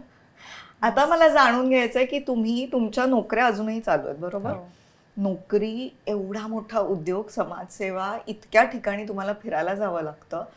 या सगळ्यातून तुम्ही एकमेकांना कसा वेळ देता किंवा त्यासाठी काही वेगळं प्लॅनिंग करता का? ही 15 मार्च ही जे तुमचं प्लॅनिंग आहे तेच ते आहे, कसं प्लॅन करता? कारण माझ्या मते तुम्ही प्रचंड बिझी आहात. देतो आम्ही रोज वेळ देतो. एक आहे की संध्याकाळी जेवण एकत्र करतो जेव्हा कधी आम्ही पुण्यात, आणि सकाळचा ब्रेकफास्ट. ओके. मग बाकीच्या वेळी आणि त्याला वेळ नसते, म्हणजे असं नाही की 7ला ब्रेकफास्ट, 8ला ब्रेकफास्ट, 11ला जेवण, 12ला जेवण, जेव्हा कधी असू, पण संध्याकाळचं जेवण एकत्र करणं. त्याच्यानंतर मला सिरियल खूप आवडतात, तिला अजिबात आवडत नाही. सो एक सिरियल किंवा मग OTT. टीव्ही बघायला मिळतो हेच मला आश्चर्य. रोज आम्ही मिनिमम 1 तास एकत्र काहीतरी एंटरटेनमेंट थोडी पाहिजे. वा. सो ते करत राहिलं की मग त्यावेळी सगळे बाकीचे विषय होतात. आणि लक्ष्मीपूजन फिरतो पण खूप, म्हणजे एकत्र, म्हणजे खूप असं वीकेंड आहे, लॉंग वीकेंड आहे, चला जाऊन येऊ पटकन इकडे तिकडे, तसं आम्ही खूप फिरतो. त्यामुळे एकमेकांना वेळ दिला. आणि सणाचे असे काही ठरलेत की गणपतीचे पहिले 3 दिवस, लक्ष्मीपूजन, या दिवशी मी काही करायचं नाही. ओके. बाकी ऑर्डर आहे वरून. म्हणजे ऍक्च्युली दिवाळीत अजिबातच नाही, आई पण आणि. सो मग याच वेळी पुन्हा तसंच झालं, पण ठीक आहे, मी आलो लक्ष्मीपूजनाला आलो. यावेळेस ऍक्च्युली पहिल्यांदाच. त्याच्या आधी तू असं दिवाळीत गेला नव्हतास कुठे, असं मला आठवत नाही. प्रयत्न केला. सो तसं असतो, वेळ देता येतो एकमेकाला. माझ्या मते ते ना आपल्याकडे एक गैरसमज आहे किंवा आय थिंक टाइम मॅनेजमेंटचा तो हे आहे की आम्ही खूप काम करतोय आणि आम्हाला वेळ नाही. तर माझ्या मते त्यांनाच वेळ नसतो ज्यांना वेळ मॅनेज करता येत नाही. It's very easy. म्हणजे तुम्ही काम करता म्हणजे काय करता, तर मला फ्रँकली ॲटलिस्ट काश्मीर, लडाख आणि इथे मी मैत्री करतो. सो त्या मैत्रीमध्ये कोणीतरी उठून संध्याकाळी तुम्ही काय करता, तर मी रुपालीवर जाऊन कॉफी पितो. तर त्याच्यासाठी तुम्ही 5-10 मित्र एकत्र येतात. मी रुपालीच्या ऐवजी असीममध्ये भेटतो. तर हे खूप नॉर्मल आहे. बाकीच्या वेळी पण ऑफिस नंतर मी तिथे जातो, तेवढे 2 तास तिथे घालवतो, मग मी घरी येतो. आणि मग यात काय वेगळं काही नाही करत आहे. पण म्हणजे जर दाखवायचं झालं तर मग मी उगाचच नाही, पण असंच मला वाटतं की आपण खूप वेळा आम्ही खूप काम करतोय, दाखवायचं असतं. आपल्याकडे खूप वेळ आहे, आपल्याला तो वेळ वापरता येत नाही. आणि एकदा जर तुम्ही एकमेकांशी, म्हणजे आता मला माहिती आहे की नेहा माझी वाट बघणार आहे आणि ती जेवायला माझ्यासाठी थांबणार आहे, तर देन आय नो की ठीक आहे की मला जायचं आहे. आणि जर मला शक्य नसेल तर मग मी नक्की तिला ॲटलिस्ट एक टेक्स्ट मेसेज करू शकतो की प्रॉब्ली मला लेट होणार आहे, आज तू करशील का? तर दॅट विल हेल्प. पण तुम्ही you are in to your own world आणि आपण जे विसरायला लागलो, कारण आपण मग तो रिस्पेक्ट नाही देत समोरच्या माणसाला. आय थिंक एकदा तो एक अंडरस्टँडिंग आलं की इट बिकम्स इझी आणि देर इज ॲम्पल टाईम. आणि you cannot really manage time, म्हणजे it is more about managing your self, असं माझं मत आहे. की तुम्हाला असं झालं आहे की 24 तास नाहीच बदलणार आहेत ना, आणि तुम्ही जे घेताय ते तुम्ही ठरवताय की तुम्हाला काय करायचं आहे. सो जर तुम्ही ते ठरवत असाल तर यू शुड नो की हाऊ टू यूज इट. आणि म्हणजे माझी झोप मी कमी करू शकतो कधी अगदीच मला लागलं तर, किंवा असं प्रत्येकाला करता येतं. पण यू शुड हॅव प्रायोरिटीज, आणि त्याच्यामधली एक प्रायोरिटी ही फॅमिली असली पाहिजे, कारण that helps you go longer. म्हणजे मला जेव्हा माहिती आहे की माझ्या घरी माझी काळजी करणारे आहेत, तेव्हा मला घरी यायची ओढ असते. आणि त्यावेळी मग माझं तिथलं काम पण तितकंच छान इफेक्टिव्ह होतं की मला माहिती आहे की इथे आत्ता समजून घेणार आहे आणि मी गेल्यावरती मला सांगायचं आहे, म्हणजे बसून 1 तासभर नेहाला सांगायचं आहे की मी तिकडे आत्ता बॉर्डरवरती काय बघून आलो. सो दॅट म्हणजे मला ते सांगायला मध्ये काहीतरी चांगलं असलं पाहिजे, म्हणून मग तिथे काहीतरी अजून चांगलं झालं पाहिजे. सो हे सगळं घडतं जर there someone who listens you. So ते आय थिंक की शी गेव अ ग्रेट कान दिला तिने, ज्याच्यामध्ये मला खूप छान काम करता आलं, असं मला वाटतं. म्हणजे त्यामुळे आणि असं अजून पण मला वाटतं की एकमेकांच्या पूर्ण लग्न हे आपण नंतर करून येतो त्यांच्या घरी, किंवा तो आमच्या फॅमिलीमध्ये, मी त्यांच्या फॅमिलीमध्ये. सो ते जे त्यांचं सेट झालेलं फॅब्रिक आहे ते ऍक्सेप्ट करून त्याच्यातला भाग होणं, ना की हे नाही बरोबर ते नाही असं करण्यापेक्षा, आता फ्रेंड सर्कल खूप आहे, माझं पण खूप आहे, सो त्यांनी हे सगळं लाईफ माझं ऍक्सेप्ट करणं आणि मी त्याचं सगळं ऍक्सेप्ट केलं ना, आणि एकमेकांच्या मध्ये जर कॉन्ट्रीब्यूट करत राहिलो तर आय थिंक वेळ आपोआप मिळतो. फ्रँकली आपण हे सगळं थेरटराईज करत म्हणजे थेरीमध्ये आता आणण्याचं, विचार पण केल्यावर असं वाटतंय. असं नाहीये. म्हणजे हे घडतं. आपोआप So घडलं याला actually हे. म्हणजे अनेकदा आपण खूप त्याच्यामध्ये विचार करायला लागतो आणि ते विचार न करता जे घडतं ते नातं आहे. म्हणजे that is how you easily can, म्हणजे नेहाबरोबर फिरायला जायचंय किंवा हे करायचं, तर आपण असं ठरवत नाही ना की ही माझी प्रायोरिटी, असं ते घडतं. आणि तो जो घडण्यामधला आनंद आहे तो घेता आला की I think it is much easy. असं आपण खूप त्याला प्रत्येक गोष्टीला काहीतरी विचार करायला लावतो, तर विचार काहीच नसतो म्हणजे. आणि तुम्ही किती विचार केला तरी तो तसंच घडेल असं नाहीये. त्यामुळे तुमच्या लग्नाला 12 वर्ष झाली ना, 12 वर्षात काय वाटतं तुम्हाला की सुरुवातीला तुमचं नातं नवरा बायको म्हणून कसं होतं आणि आज तुमचं नातं नवरा बायको म्हणून कसं आहे? आधी ठिणग्या उडायच्या, आता आग लागली. आता ऍक्च्युली प्रेडिक्ट करू शकतो की अच्छा असं झालंय, म्हणजे आता सारंग असं त्याला वाटेल, त्यामुळे न बोलता अनेक गोष्टी होतात, जे चांगलं पण असू शकतं, भांडण पण असू शकतं. म्हणजे बोलायला फारसं लागत नाही, की कळलेलं असतं की अच्छा आता हे असं आहे. सो मी बी जास्त कळलंय. पण मग ही भांडणं छोटी छोटी असतात का तुमची? म्हणजे अगदी टॉवेल इथे का ठेवला पासून? हो, तिचा असा आक्षेप आहे की मी ओला टॉवेल गादीवरती ठेवतो, जे खोटं आहे. आणि माझ्याकडे प्रूफ आहे की तिचा टॉवेल गादीवरती आहे. मी फोटो काढलाय. तो 1 मिनिट म्हणजे इथून तिथे जाईपर्यंतचा तो होता खरं टॉवेल. नाही, 365 दिवस नसतो, नाही, तुझा असतो. प्लीज तू तिथे ठेवतेस. तुम्ही कधीही आमच्या घरी येऊन बघू शकता, टॉवेल एक बेडवर असेलच ओला, दुसऱ्या दिवसापर्यंत तो ओलाच असतो. आणि जो ओला असेल तो तिचा असेल. सो असे छोटे छोटे चालूच असतात रोज. हे मार्सला सकाळी फिरवायला येतात, ते नाही आलं की कोणी जायचं, कोण आता उठून जाईल असं. इथे पहिलं चालू होतं. किंवा तो आला तरी आता फिरवायचं पण नाहीये, तर दरवाजा उघडायला पण उठतच नाही, मलाच करायला. असे छोटे छोटे ते चालूच असतात. अगदी स्वयंपाकघरात काही घडतं की नाही? तुम्हाला स्वयंपाक करायला आवडतो? आवडत नाही, पण मला मी करतो, कधीतरी करतो. असं कोविड नंतर आय थिंक खूप जास्त सुरुवात झाली. मी ना काश्मीरमध्ये 2 वर्ष पूर्ण राहिलो होतो, तेव्हा मला तिकडे असं भातावरती फक्त पनीर द्यायचे. ते खाऊन खूप कंटाळा आला, कारण मी व्हेज होतो. सो मग मी तिथल्या एका माणसाला पोहे, त्याच्यानंतर हे सगळं शिकवलं होतं. ते त्यांना शिकवायला मी शिकलो होतो. सो मग त्याचे नंतरचे ट्रायल्स तिच्यावर आता होतात.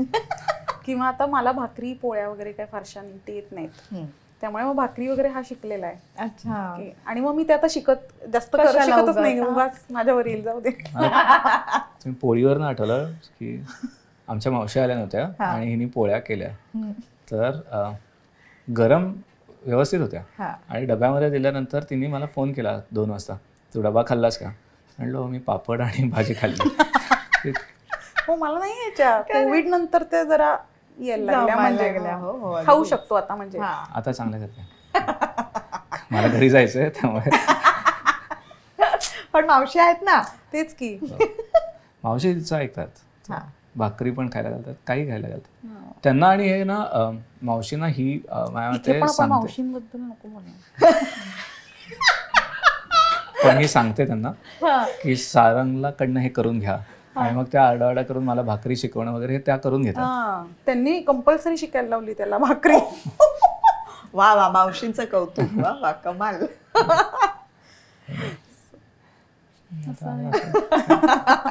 छान. अशी जी आपली रोजच्या आयुष्यातल्या अनेक गोष्टी असतात ना, तसाच आपल्याकडे एक गेम आहे. काही प्रश्न आहेत जे रोजच्या आयुष्यातले आहेत आणि तुम्ही दोघांनी उत्तरं द्यायचे, जी पाटीवर लिहायची. अरे बापरे. तर तुम्हाला हवं असेल तर एका बाजूला तुम्ही एकाचं नाव आहे नवरा आणि दुसऱ्या बाजूला बायको. फक्त मोठ्या अक्षरात आपल्याला हवं, इतकं छोटं नाही. मोठं लिह. तुम्हाला साधारण अंदाज आला ना घरी कसं होतं. दोघांमध्ये छोटे मोठे काही वाद झाले तर मिटवण्यासाठी आधी सॉरी कोण म्हणतं? प्लीज. कायम मी हे म्हणलंय, चूक आहे, मी तर एकदाही तू नाही कधी- ऐकलं. मी कायम म्हणलंय. नो वे. आता हे खरं आहे, तुम्ही कोणालाही विचारा आमच्या घरात. पण ऍक्च्युली असं पण करता येईल. असं कसं मग दोन्ही असं करा वाटलं. ठीक आहे, कारण पण नेहा असं ठरलेलं नाहीये. तर माझी चूक झाली तर मी म्हणतो सॉरी, आणि तिची चूक झाली तर मी नक्की तिला सॉरी मला हेच पण वाटतंय. एकदा उत्तर चेंज नाही करायचंय. नाही हा असंच आहे. असंच आहे. माझ्या मते हे 100% दोघांचं बरोबर आहे, कारण मी पण सॉरी म्हणतो, तू पण म्हणते, असं म्हणूया. जास्त मी आपल्याला समजूतदार 90% जोडपं दाखवायचं आहे, त्यामुळे नाही आपल्याला खोटं दाखवायचंच नाहीये. आपल्याला जे मग हे खरं खरं आहे, आहे. हे मग हे खरं खरं आहे. आहे.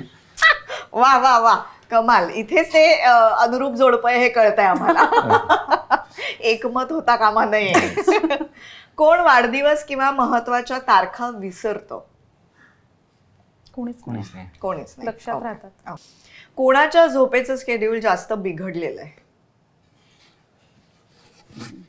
बरोबर. खाली. ओके. खरं. कोण जास्त रोमॅन्टिक आहे? एक ऑफकोर्स सारंग. मी. ओ वाव. कोण घर जास्त व्यवस्थित ठेवतं? पुन्हा कॉन्ट्रास्ट. तुला वरचल नाही. म्हणजे ए, प्लीज तू पण बाहेर ठेवते पर्स वगैरे, मी आत ठेवतो. मी व्यवस्थित ठेवतो. Okay okay. खरं सांग. ठीक आहे, केलं मी. असं इन्स्पायर व्हायचं नाही, एकमेकांची उत्तरं चेक नाही करायची. खाण्याच्या वेगवेगळ्या जागा किंवा पदार्थ कोण शोधून काढतं? तिला इंटरेस्टिंग ती पुण्यात राहतेवर माझा विश्वास नव्हता, ठीक आहे, हे बरोबर. कारण लग्नानंतर ती गुडलक तिला माहित नव्हतं. माहिती होतं, मी कधी गेले नव्हते. असं आम्हाला असूच चालत शकत नाही गुडलकला न जाणारी माणसं. कारण आम्ही घरीच खायचो. पण लहानपणी. तुम्ही व्हेज खायचात ना, मग गुडलकला जाऊन अंडा खायचा. बन मस्कर आहे, किंवा चहा. नाही खायचा. पण आता तो आता मी- नॉनव्हेज खातो. काश्मीरला जायला लागल्यापासून ऑप्शन नसल्यामुळे त्यांनी चालू केलं आय थिंक. पण गिव्हन अ चॉईस व्हेज खाईल असं. हा, म्हणजे मी आता सगळं खाल्लंय, पॉर्क्युपाईन पासून सशापासून हो, सगळं, I know, कारण काही एवढं नव्हतं देशात. खायला. हम्म. आणि त्याच्यानंतर तुम्ही पॉर्क्युपाईन खाल्लंय का मला माहिती नाही नाही मी नाही. It is very odd.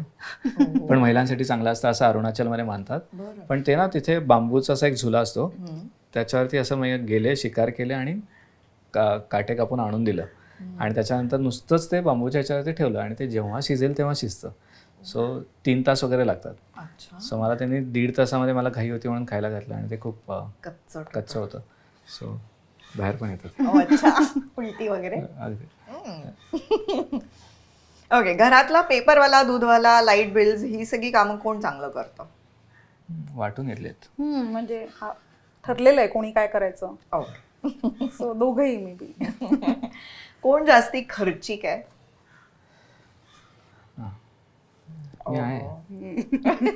Wow. म्हणजे काम कसे असलं तरी हे भारी पाहिजे, हे भारी पाहिजे असं मला आवडतं. चांगलं आहे. आणि मी अशी की अरे हे चांगलं आहे, FC रोडवर घेऊ. FC रोडवर नको घ्यायला असं त्याचं असतं. म्हणजे जर घ्यायचंच आहे तर ब्रँडचं घ्यावं, असं माझं मत आहे. किंवा खूप खर्च करतो, म्हणजे जाईपर्यंत म्हणतो नाही मला काही नकोय, मला काही नकोय, आणि गेल्यावर जास्त बिल याच झालेलं असतं. सगळं हवं असतं मग. पण हे उलट आहे ना, जनरली बायकांचं हो. असतं. ती खूप वेळा जाते, मी एकदाच जाऊन जास्ती खर्च असं नाही म्हणजे असंच आहे. पण मला छोटं छोटं पण चालतं ना, काही पण कानातलं छोटं. असं आहे. कमाल कमाल. झालेला आहे हा गेम. छान छान. Great. बरीच उत्तरं सेम होती, काही हो. उत्तरं विरुद्ध होती. अगदी विरुद्ध. एकूणातच तुमच्या बोलण्यातून जे येत आहे की ही सगळी माझी मुलं आहेत, आणि माझी मुलं सगळी तिकडे आहेत आणि बॉर्डरवर आहेत, किंवा तेच तुमचं कुटुंब आहे, याच पद्धतीने तुम्ही जगताय. तर हे खरंच आम्हाला बघताना हे वेगळं आहे. तर सुरुवातीपासून तुम्ही समजा याच्यातच आहात, पण तुम्ही नंतर जॉईन झालाय, तर हे ॲक्सेप्ट करणं आणि तेच आपलं आयुष्य आहे हे चेंज करून घेणं स्वतःला, हे कसं जमलं? आणि सो ॲक्च्युली हे काम इतकं मोठं आहे आणि इतकं गरजेचं आहे, जे खूप आधीपासनं मला पण आवडत होतंच. सो मला खरं नाही गेलं अवघड, म्हणजे फ्रँकली. खूप वेळा आम्ही बोललो याच्याबद्दल, किंवा कधीतरी स्वाभाविकपणे तिच्याकडनं यायचं की आपण विचार करूया का. म्हणजे असं नाही झालंय की नाही, आणि मग दरवेळी असं जेव्हा विचार करूया का असं असेल तेव्हा हा विचार करून आपल्याला जे मिळणार आहे त्याच्याहून जास्ती कसं सहज किंवा त्याच्याहून ॲक्च्युली खूप जास्ती आपल्याला कसं मिळू शकतं याचे जसे अनुभव येत गेले तसं मग तो विचार मागे पडला. म्हणजे आता विचार करूया का म्हणजे स्वतःचं मूल हा विचार करूया का आणि मग तुम्हाला असं वाटलं की म्हणजे पहिल्यांदा हे ठरलं होतं साधारण की आपण असाच विचार करायचा पण तरी ते येतच ना. स्वाभाविक आहे. ते जसं यायचं तसं मग त्यावेळी बोलणं करत राहिलो आणि त्यातून एखाद्या वेळी असा विचार होताना जर डोलकर येऊन राहिली तर मग तो विचार मागे पडतो कारण मग मुलगीच दिसते ना समोर. आणि असं पण मला असं स्वतःला वाटतं की असं खूप असं प्राकर्षाने जाणवतंय की नाही कोणीतरी पाहिजे असं कधी झालंच नाही. कारण इतकी जवळची इतकी आहेत ती लोक की ती उणीव नाहीच आहे पण ते कधी असं भासलंच नाही. आणि ते जे काही थोडीशी गॅप होती ती मार्सने भरून काढली. ते पण आहेच म्हणजे. आणि he is always a kid. So कौतुकास्पद आहे पण खरंच. आता मला अजून एक असं विचारायचं आहे की हे जे तुम्ही काम करता हे न करणारी अनेक माणसं आपल्या आजूबाजूला असतात, मग मित्रमंडळी असतील, नातेवाईक असतील, तर हे तुम्ही कसं हँडल करता? जी समजा तुमची मित्रमंडळी असतील, जुनी मित्रमंडळी, ज्यांना हे प्रेशर असेल की बापरे ही अशा घरात लग्न करून चाललीये जे खूप मोठं काम करतायत, समाजसेवा करतायत, तर त्यांना कधी असं प्रेशर आलं का की आता ही आपली मैत्रीण किंवा काहीही, किंवा नातेवाईक, तर त्यांना तुम्हीही कसे हँडल करता आणि तुम्ही सुरुवातीला कसं त्यांना समजवलं? सो मित्रमैत्रिणींमध्ये इनिशियली एक तर तो वयाने मोठा आहे माझ्यापेक्षा, सो माझ्या सगळ्या मित्रमैत्रिणींपेक्षा हा मोठा आहे, त्यामुळे आणि प्लस काम, सो थोडंसं एक दडपण होतं जोपर्यंत इतकं फ्रिक्वेंटली भेटणं, एकत्र कुठे जाणं वगैरे होत नव्हतं. पण एकदा ते चालू झाल्यावर मैत्रिणींच्या सर्कलमध्ये हा खूप इझिली, एक तर त्याची माणसं जोडण्याची जी कला आहे तो कुठल्याही, म्हणजे 1 वर्षाचा असू दे किंवा 90 वर्षाची माझी आजी असू दे, सगळ्यांना तो खूप इझिली कनेक्ट करतो. त्यामुळे माझ्यापेक्षा जास्त तो खूप जास्त कम्फर्टेबल असतो समोरच्या बरोबर. त्यामुळे मित्रमैत्रिणींमध्ये पण काही प्रश्न कधीच आला नाही. म्हणजे मनातनं वाटत असेल कोणाला भीती तर आय डोंट नो, पण तो इझिली बोलतात. असं पण आहे की जे समाजसेवा करतात ना त्यांना काहीच जमलं नाही म्हणून ते समाजसेवा करतात, असा एक बराचसा समज आहे. त्यामुळे जेव्हा पहिल्यांदा असं की अरे हा समाजसेवा करतोय, तेव्हा एक इव्हन आमच्या घरातलं असं की अरे हे लष्कराच्या भाकऱ्या असं यायचं. पण जेव्हा त्यांना कळलं की नाही जॉब करून करतो, आणि इट्स नॉट की जॉब करून जे काही आहे ते चांगलं करून, म्हणजे अशीमध्ये तो खरं तर रूल आहे की डिस्टिंक्शनहून खालती मार्कअप असतील तर तुम्ही स्टुडंट असताना असेमध्ये जॉईन नाही करू शकत, कारण तुम्ही जर समाजामध्ये जाणार आहात आणि शिकवायला तर you have to be someone. आणि मग तसं जॉब करताना जॉब परफेक्ट करायचा. सो म्हणजे बेस्ट एम्प्लॉई अवॉर्डपासून सगळं मिळालं, आणि जे तुम्ही करू शकता ते मी करू शकतो, पण माझ्या मते हे पण करणं गरजेचं आहे आणि ती आपण जबाबदारी स्वीकारूया, हाच विचार आहे. म्हणजे माझ्या मते की आम्ही खूप काही मोठं विचार नाही करू शकत, किंवा आम्ही नाहीच होत तेवढे मोठे. त्यामुळे आम्ही काय करू शकतो तर आम्ही हा विचार नक्की करू शकतो की तुम्ही तुमचं काम करता करता 1 पाऊल जास्तीचं टाकलं तर थोडं काहीतरी चांगलं घडेल, आणि मग ते करताना मी तुमच्यातलाच एक आहे, त्यामुळे आपण एकत्र करूया. तर आय थिंक ते जसं जसं समजतं तर, आणि खूप वेळा एक मला जाणवतं की अगेन आय डोंट नो, म्हणजे मी खूप सांगतोय पण आपल्याला ना असं सांगायचं असतं की, म्हणजे जसं काश्मीरमध्ये आम्ही नेहमी म्हणतो की काश्मीरमध्ये जाऊन सगळेजण सांगतात की अरे तुम्ही भारतीय आहात. आय थिंक की ते सांगायची गरज नाही, ती त्याला जाणीव करून देण्याची गरज आहे, आणि तो जाणीव झाली की आपोआप येईल. सो मी हे सांगणं हे गरजेचं नाही. त्यामुळे तू असं कर, आम्ही असे आहोत, तू आम्हाला असंच समज, असं सांगण्यापेक्षा यू बी विथ देम आणि क्रिएट दॅट बॉन्ड आणि रिलेशन, की त्याच्यानंतर त्यालाच असं जाणवायला लागतं की अरे हा आपलाच आहे आणि आपल्यातलाच आहे, आणि मग तोच सहभागी होतो. म्हणजे वी आर सो लकी की आम्हाला 30 रुपये देणारा दर महिन्याला असा शाळेतला किंवा कॉलेजमधला मित्र पण आहे की जो अरे आम्ही तुझ्याबरोबर आहोत, तू 30 रुपये देणं पासून दर महिन्याला 1 लाख देणारे पण मिळतात. सो ते तेव्हाच घडतं जेव्हा आय थिंक की इट्स नॉट अबाउट मनी, म्हणजे इट्स मोर अबाउट की ते सगळेजणं आपल्याला त्यांच्यातलं समजू शकतात जर आपण शिकवायला नाही गेलो तर. आणि फॅमिली किंवा तो सपोर्ट बघितला तर 100% खूप जास्त खूपच जास्त. म्हणजे आमचे आई बाबा इतके जवळची फॅमिली किंवा आमचे कझिन्स असू दे किंवा माझ्याकडचे तर म्हणजे माझ्यापेक्षा जास्त याचीच वाट बघत असतात. किंवा मी गेले तर माझ्या पुतण्या किंवा भाच्या वगैरे असं की अरे सारंगा का नाही आला का, म्हणलं अरे पण मी आली आहे ना. सो एकदम तो फेमस आहे तिकडे पण खूप. सेम उलटीकडे. अरे वा. पार्थ आणि पियुष तिच्याशी खूप गप्पा मारतात, माझ्याशी नाही बोलत. सो दोन्हीकडनं तसं इझी आहे. म्हणजे आता हा जो तुमचा सगळा उद्योग आहे यात अनेक आठवणी असतील, अनेक अनुभव असतील. काही एखादा कटू अनुभव आलाय जो आमच्या बरोबर शेअर करावा असा वाटेल? अगदी कटू आठवण जरी नसेल तरी जसं तुम्ही सुरुवातीला म्हणालात की काश्मीर म्हटल्यावर आधी लोक घाबरतात, पण तुम्ही खूप हिमती आहात, पण अशा अनेक गोष्टी असतील ज्याची भीती मनातून तर वाटतच असेल ना. तर अशी कधी भीती जरी वाटली असेल तरी? भीती खूप वेळा वाटते किंवा रादर प्रत्येक वेळी जातो तेव्हा वाटते. कारण खूप अनसर्टन आहे. म्हणजे मणिपूर पण, काश्मीर पण, नागालँड असू दे, या सगळ्या ठिकाणी खूप अनसर्टनिटी आहे. आणि पण की मला एक अनुभवातूनच कळलं की माणसं जोडत गेलं की ते तुमची रक्षा करतात. म्हणजे आणि I believe in God frankly की ते आहेत. आणि दुसरं, माझ्यापेक्षा जास्ती मला माहिती आहे की तिला जास्ती भीती वाटत असेल. कारण ॲटलिस्ट आय नो, म्हणजे संजय कुमार जे आहेत, एक परमवीर चक्र जे आहेत, सो त्यांना मी विचारलं होतं की तुम्हाला युद्धाला जाण्याआधी भीती नाही का वाटली? तर ते म्हणले आधी भीती वाटते आणि नंतर भीती वाटते.